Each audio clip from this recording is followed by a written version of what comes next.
Section 1. You will hear a conversation between a welfare tutor of Student Union and two overseas students, Claudia and Bastito. They are talking about their life and study in Leeds University. First, you have a chance to read questions 1 to 10.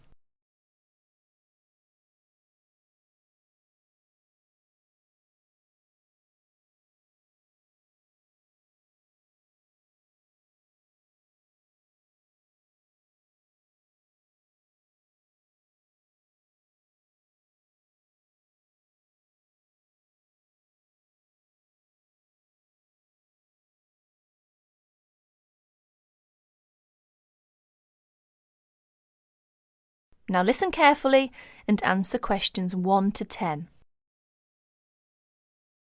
Excuse me, is this Welfare Office of Student Union? We've wandered outside for a long time. Yes, this is the Welfare Office. We're students from Architecture faculty. Our Professor Thompson asked us to come. Ah, yes. You must be Claudia and Bautisto. How are you? Your professor has mentioned your names through the telephone. Fine, thank you. As a welfare tutor, my job is interviewing overseas students and help. Therefore, your arrival doesn't mean you will tackle the problems alone. I have a lot of things to ask you. I want to know how you feel about life in Leeds University. Who will be first? Oh, Claudia, please. OK. This is the first semester, isn't it? Could you please tell us what is your first impression about the Leeds University? Well, when I first came to this university, I was struck by how quiet it is here in the evening. The shops close so early. In the States, you can always buy what you want in the evening, but here, shops close before 5:30. Yes, Leeds is supposed to be a quiet place. Where did you live when you first came here? I went to the student hostel. It has a big lounge, recreation room, and most important, I don't have to cook for myself. How is the food there? Do you like English food? It is too bland, but healthy. You can't complain too much when you study abroad. Yes, right. Oh dear. How were the local students? To be frank, it is difficult for me to make many friends with British students. They're rather reserved and cold, not friendly. They seem to keep themselves. Oh, it is a pity. Well, how about the academic courses in the architecture faculty? Well, I'm doing my master's degree in this department. All right. How are you finding your courses? I really love my work. I did pretty well. I've enjoyed the courses, but the lecturers are very busy, and you hardly have contact with them. Well, that doesn't sound good. What is your suggestion to improve your course? Well, in my opinion, I think it is advisable to have regular meetings with lecturers. For example, once a week or a fortnight. Regular meetings. That sounds great. Thank you, Claudia. We will come back to you in a minute, and then we will ask Batisto. Batisto, are you from the Philippines? Manila, to be exact. And how did you feel about the Leeds University when you first came here? Interesting. It is an interesting place. The city is beautiful. Everywhere is green and lush. It is very cool in summer. I like summer here, but the winter is awful. The drizzle is terrible. Everywhere is cold and wet. How about your accommodation? Do you like it? Well, at first I lived with a family. They are friendly. They have twins. They are of the same age as me, and we all like soccer very much. However, it is noisy and difficult to study. Oh, I see. 2 months ago, I moved out of the family and now live in the student dormitory with another 3 students. It is much cheaper. They are very friendly, and I like to live there. And what about your courses? Do you like it? I am doing my bachelor degree. Apart from language difficulties, how do you find out about your studies? Well, but... Yes, go on. The main difficulty for me is that the computer centre closes so early and it is always busy and crowded. Students are fussy about it. It is very difficult for me to practice my work. You are not the only person in that position, but can you reserve the computer room? No, we cannot, but it would help if we could reserve the computer time. Yes, I'll look into that and see if we can improve the things over there. Now let's go back to Claudia. That is the end of section 1. You will have 30 seconds to check your answers.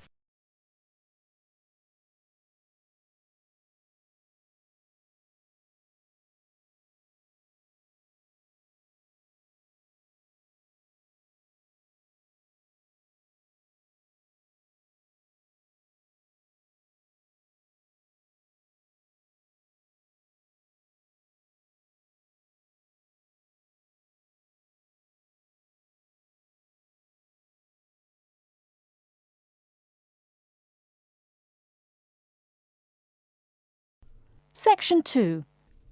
You will hear a conversation between a visa officer and an applicant. You have 30 seconds to read the questions first.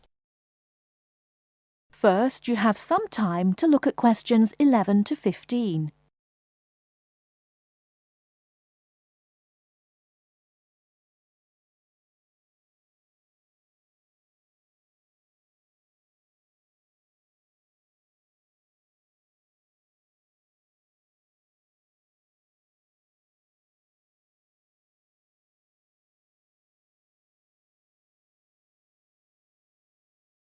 Now, listen carefully and answer questions 11 to 15.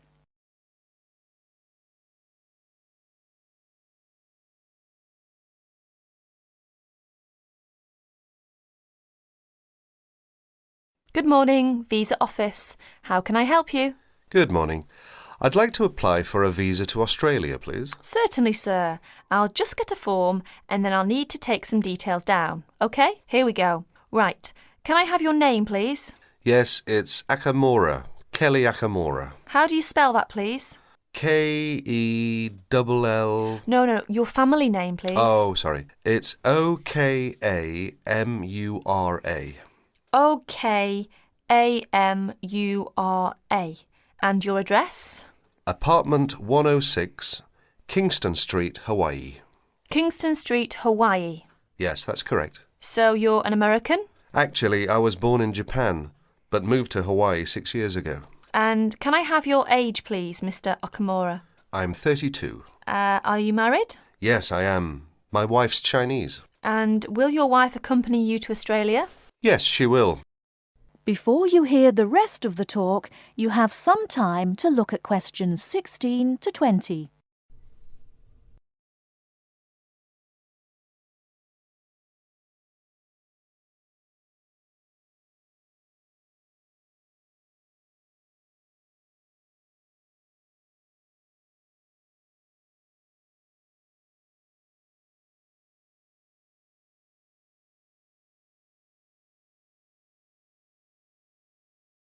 Now listen and answer questions 16 to 20. And will your wife accompany you to Australia? Yes, she will. In fact, that's the reason we want to go. Her sister lives in Sydney. And do you have any relatives living in Australia? I used to have an uncle, but he died several years ago. Now there's only my sister-in-law and my wife's cousin. So the purpose of your trip is to visit your wife's relatives, am I correct? Well, not exactly. Mainly because I have my own training company and I will be looking for business opportunities. Although I do want to do some travelling as well. You know, see some of the sights, that sort of thing. Although I don't intend to work in Australia. And your wife, what will she be doing? She'll be studying English. She wants a student visa. And how long do you plan to stay? About 1 year, I guess. Well, I'm afraid a standard tourist visa is only valid for 30 days, although in your case, we can issue you with a business visa. Business visas last for 6 months, but you will be able to renew it. We can give your wife a 12-month visa though. 6 months is okay, so what do I need to do now? Come along to the office any time during weekdays, but it must be office hours. We close at 5:30. And bring along 2 passport-size photos, and your passport, of course. Your wife will also need 2 photos, so that's 4 passport-size photos in total. Okay, thank you for your help. Bye. Bye. That is the end of section 2. You now have half a minute to check your answers.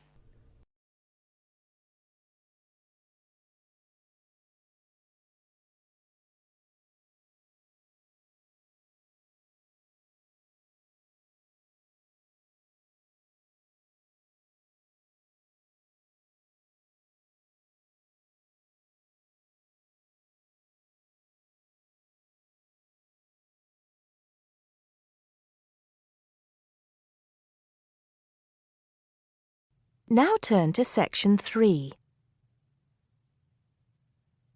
Section 3.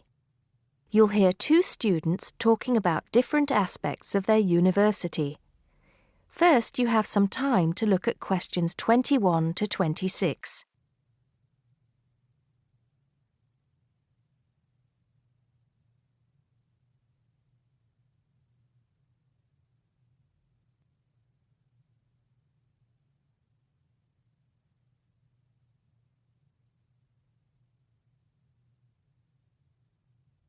Now listen carefully and answer questions 21 to 26.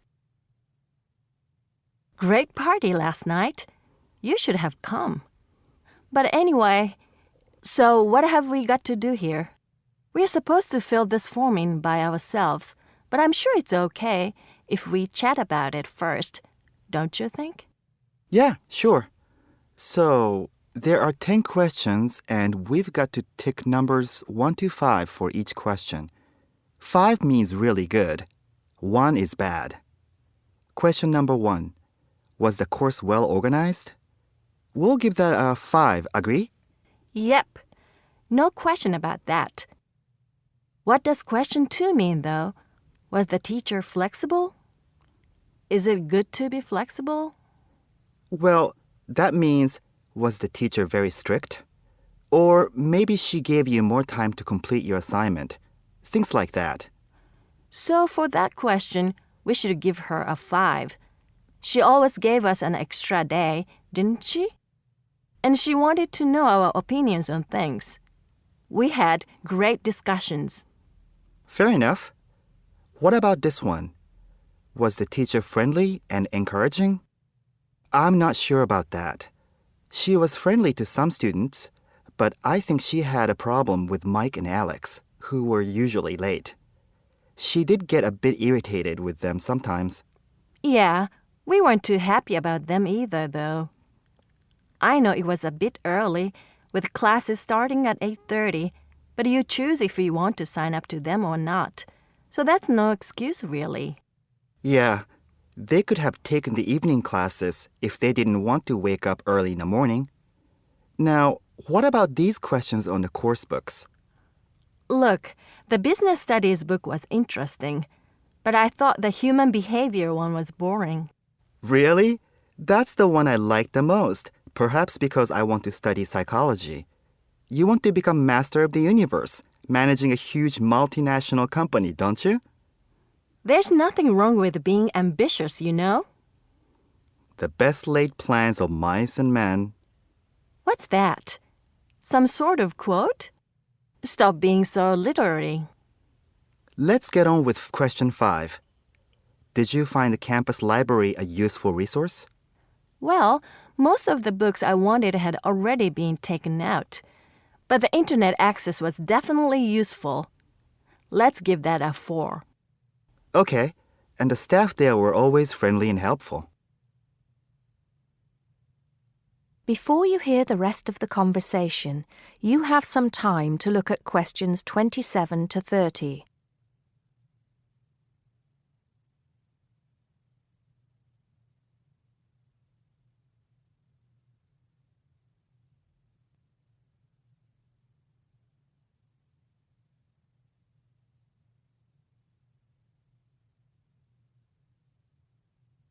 Now listen and answer questions 27 to 30. Now, what's this? You know, they keep going on at us about how we don't use the off-campus library enough. I suppose this question is to test if we know where things are there. So here's a plan of the library. You use it more than me. I've only been there once, actually. You tell me. Right. So as you go in, the librarian's desk is on your right. Directly opposite is the section for new publications, new books the college has acquired. Some of them are actually written by our own teachers, interestingly enough. Then there's lots of seating and the computers. Behind that, we've got the periodicals, newspapers and magazines. And that's before the reference section, you know, with the books you can't take out. Dictionaries and encyclopedias? That sort of stuff. Now, I do know where the management section is. It's right at the end on the left, isn't it? Just before the stairs up to the lecture theater. No. Sorry. Management and business studies, along with marketing, are all, as you said, at the back, but on the right. Oh, so what's on the left then? That's the fiction section, or literature. Now, if you want to photocopy something, where do you go? I think I remember. Isn't it one of the rooms after the entrance on the right? Yeah. It's between the multimedia room and the seminar room. They're all behind the librarian's desk. What about the toilets? For those, you have to go downstairs. That's where the computer studies section is too, for some reason. Let's get on with the next question. That is the end of section 3. You now have half a minute to check your answers.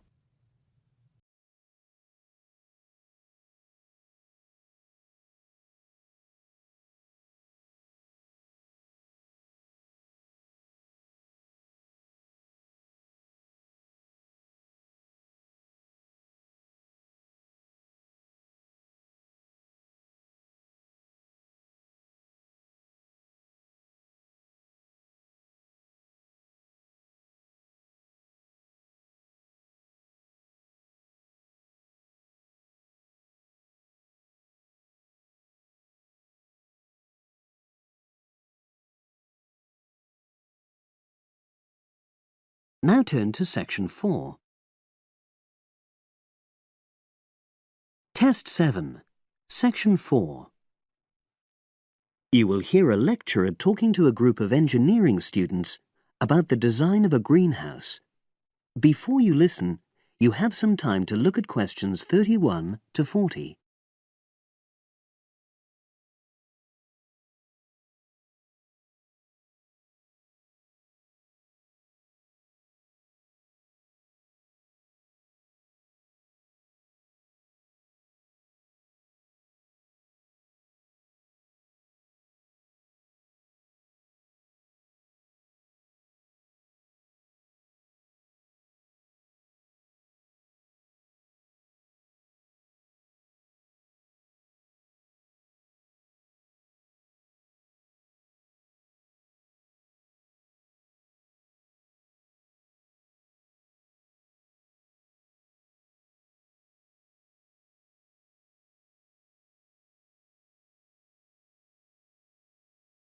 Now listen and answer questions 31 to 40. Good afternoon. This is the first of a series of lectures I'll be giving about engineering for sustainable development. I'll be presenting examples of engineering projects from a variety of contexts, and today I'm going to talk about a project to design a new kind of greenhouse for use in the Himalayan mountain regions. First of all, I'll tell you about the problem which was the context for this project. In the Himalayan mountains, fresh vegetables and other crops can only be grown outside for about 90 days during the summer, because the altitude of the region is around 3,500 meters, and because the rainfall is so low. In winter, temperatures fall below minus 25 degrees centigrade, so fresh vegetables have to be imported. They arrive by truck in summer or by air in winter, which makes them expensive. Local people rely on dried leafy vegetables and stored root crops during the winter, and rarely eat fresh vegetables. But despite the sub-zero temperatures, the skies over the region are cloudless, and there are over 300 sunny days per year. So, an engineering solution was needed to exploit the sun's energy and protect locally produced plants from freezing during winter. And in fact, there had been programs in the past to provide greenhouses, but these were unsuccessful. The greenhouses weren't adapted for local conditions, so they tended to fall into disuse. So, a few years ago, a project was initiated to design a better greenhouse, one which would meet the criteria for sustainability.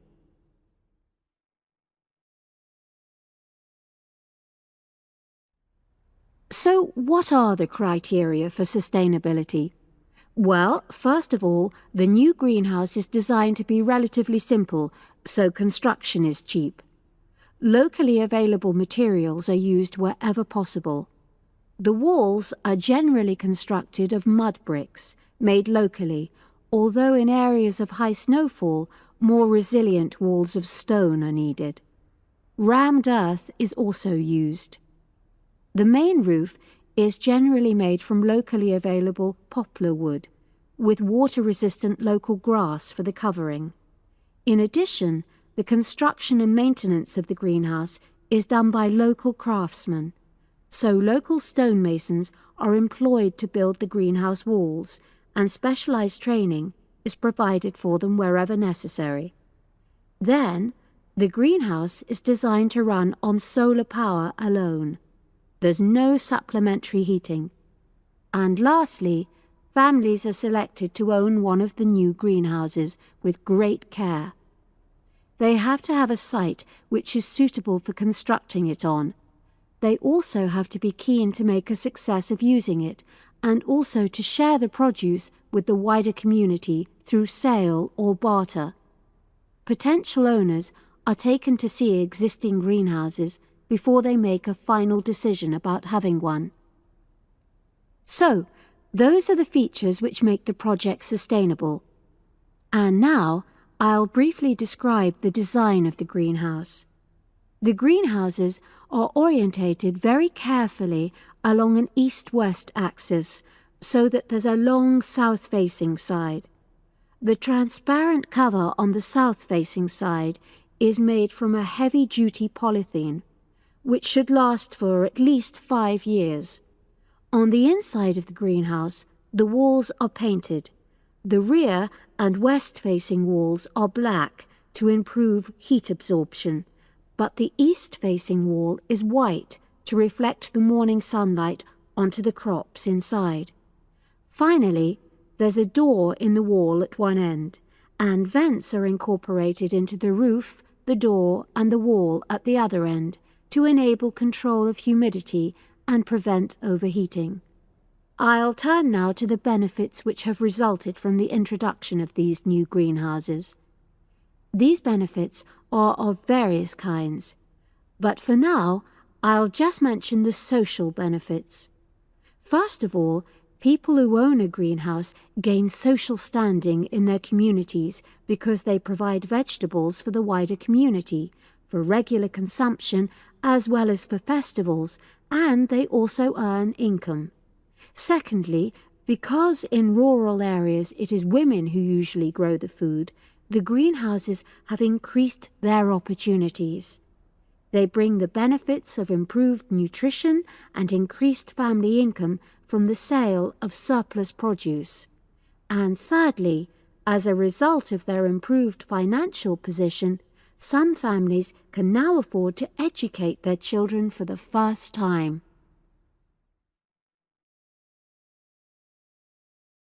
That is the end of section 4. You now have half a minute to check your answers.